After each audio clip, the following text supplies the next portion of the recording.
মালদহের হবিবপুরে শুভেন্দু অধিকারীর সভার অনুমতি দিল না কলকাতা হাইকোর্ট। আবেদনটি খারিজ করে উচ্চ আদালতের বিচারপতি বিবেক চৌধুরীর বেঞ্চ জানিয়ে দিয়েছে, নিয়ম মেনে অনুমতি চাওয়া হয়নি বলেই আবেদনে সাড়া দেওয়া হলো না। 27 তারিখের পরিবর্তে 12 জুন হবিবপুরে সভা করবেন শুভেন্দু অধিকারী। আদালতে ধাক্কা, মালদার হাবিবপুরে শুভেন্দু অধিকারীর সভা পিছিয়ে দিল বিজেপি নেতৃত্ব।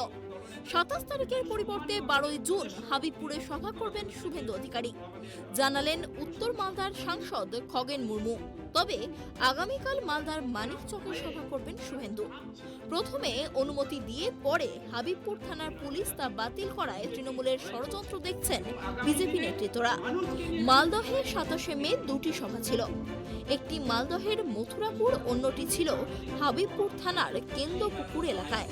সেই মতো প্রশাসনের কাছে সভার আবেদন করেন মালদহ জেলা বিজেপি। 18 মে থানায় সভার অনুমতি চেয়ে আবেদন করে বিজেপি নেতৃত্ব। উত্তর মালদা সাংগঠনিক জেলার বিজেপি সভাপতি উজ্জ্বল দত্তের অভিযোগ, 19 তারিখ সভার অনুমতি দেয় পুলিশ। এমনকি 24 মে মাইক বাজানোর অনুমতি দেওয়া হয় মহকুমা শাসকের তরফে, কিন্তু এরপর রাতে সভার অনুমতি বাতিল করে দেয় হাবিবপুর থানার পুলিশ। একই দিনে মানিকচকে সভা ছিল শুভেন্দু অধিকারীর, সেই কারণে পর্যাপ্ত পুলিশ মোতায়েন করা সম্ভব নয়। জমির মালিকের কাছ থেকে অনুমতি নেওয়া হয়নি এবং 15 দিন আগে আবেদন করা হয়নি বলে অনুমোদন বাতিল করা হয়েছে বলে হাবিবপুর থানা উল্লেখ করে চিঠিতে। এরপর 25 মে হাইকোর্টের দ্বারস্থ হয় বিজেপি। এরপর ওই দিন হাইকোর্ট হাবিবপুরে রাজ্যের বিরোধী দলনেতা শুভেন্দু অধিকারীর সভা বাতিল করে দেয়, কিন্তু মানিকচকের সভা 27 মে হবে, সেই মতো প্রস্তুতি শুরু হয়েছে। উত্তর মালদা সাংগঠনিক জেলার বিজেপি সভাপতি উজ্জ্বল দত্ত বলেন, অভিষেকের নবজোয়ারে লোক হয়নি, ভয় পেয়েছে। শুভেন্দুর সভা হলে তৃণমূল বলে কিছু থাকবে না, পঞ্চায়েতে আসন পাবে না, তাই সভার অনুমতি দিচ্ছে না। আর সেই কারণে তৃণমূলের অঙ্গুলি হেলনে বিরোধী দলনেতার সভার অনুমতি দিল না পুলিশ। আগামী 27 তারিখ অর্থাৎ আগামীকাল উত্তর মালদা সাংগঠনিক জেলার হবিবপুর বিধানসভা কেন্দ্র, সেই হবিবপুর বিধানসভা কেন্দ্রে বিরোধী দলনেতা সম্মানীয় শুভেন্দু অধিকারী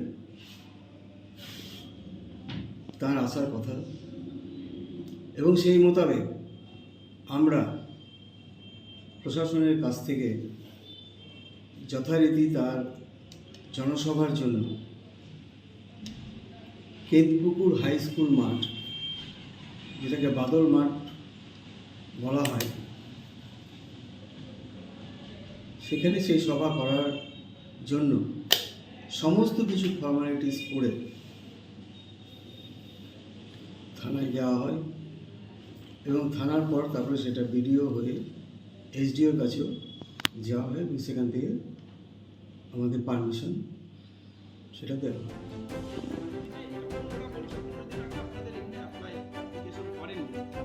উত্তর মালদহের বিজেপি সাংসদ খগেন মুর্মু বলেন, সারা রাজ্য জুড়ে বিজেপির শুভেন্দু অধিকারীকে ভয় পাচ্ছে শাসক দল, সেই কারণে সভা বাতিল করলো। তবে এই সভা হবে আগামী 12 জুন একই মাঠে। বিজেপির কোনোদিনই ক্ষতি হয়নি, ক্ষতিও করতে পারবে না তৃণমূল কংগ্রেস, কারণ বিজেপি হচ্ছে রাস্তায় আছে।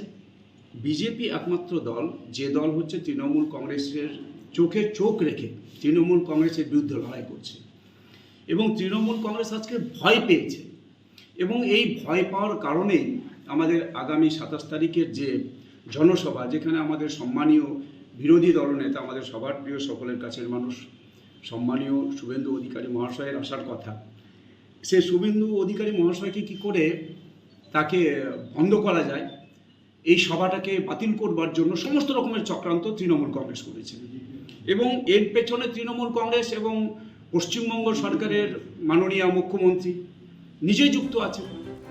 তৃণমূলের জেলা সভাপতি আব্দুর রহিম বক্সি বলেন, আমরা কোথাও সভা করতে বাধা দিইনি, তৃণমূলের ঘাড়ে দোষ চাপাচ্ছে। তারা পশ্চিমবঙ্গ জুড়ে 100টা সভা করছে, কোথাও বাধা দিইনি। তারা বিশৃঙ্খলা করতে চায়, তারা আইন মানে না, সঠিকভাবে আবেদন না করায় অনুমতি পায়নি। এরা কোথাও গেলে মানুষ ভীত সন্ত্রস্ত হয়ে যায়। ফলে তৃণমূল কংগ্রেস ভীত সন্ত্রস্ত নয়, তারা সঠিকভাবে আইন মেনে কাজ করে, তাই সবার অনুমতি পায়নি। তারা আইনকে মানছে না পশ্চিমবঙ্গে, বাইরে থেকে ইডি সিবিআইটাকে মানছে আর পশ্চিমবঙ্গের প্রশাসনকে মানছে না। ওরা যে প্রোগ্রামটা করছে সেই প্রোগ্রামের কোনো অনুমতি তারা নেয়নি। অনুমতি না নেওয়ার কারণে প্রশাসন বাধা সৃষ্টি করেছে। তারা তো চ্যালেঞ্জ করে হাইকোর্টে গিয়েছিল, যেটা হাইকোর্টে গিয়ে সেখানকে হাইকোর্টে মহামান্য বিচারপতিও ক্যান্সেল করেছেন কর্মসূচিটাকে। সেখানে তো তৃণমূলের কিছু নেই, তৃণমূল তো তাকে বাধা দিতে যায়নি, মিছিল করেনি, কালো পতাকা দেখায়নি। তারা তৃণমূলকে দোষারোপ করছে, অর্থাৎ পশ্চিমবঙ্গের বিজেপি নামক দলটা কিছুদিনের মধ্যে নিশ্চিহ্ন হয়ে যাবে। এটা আমি বলছি না, এটা সকলেই জানে। যেহেতু মমতা ব্যানার্জি, সম্মানীয় অভিষেক ব্যানার্জি এরা মানুষের পাশে আছেন, সাথে আছেন, তৃণমূল কংগ্রেস পাশে আছে, সাথে আছে, প্রমাণ করে দিব আমরা। আমরা তো করেছি, অভিষেক ব্যানার্জির একটা সভা আমরা সেখানে করেছি, এখানে হবিপুরে।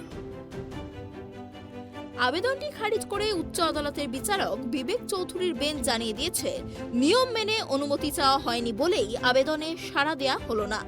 ফলে 27 তারিখের পরিবর্তে 12 জুন হাবিবপুরে সভা করবেন শুভেন্দু অধিকারী। মালদা থেকে মলিন দাসের রিপোর্ট, ট্রাইব টিভি।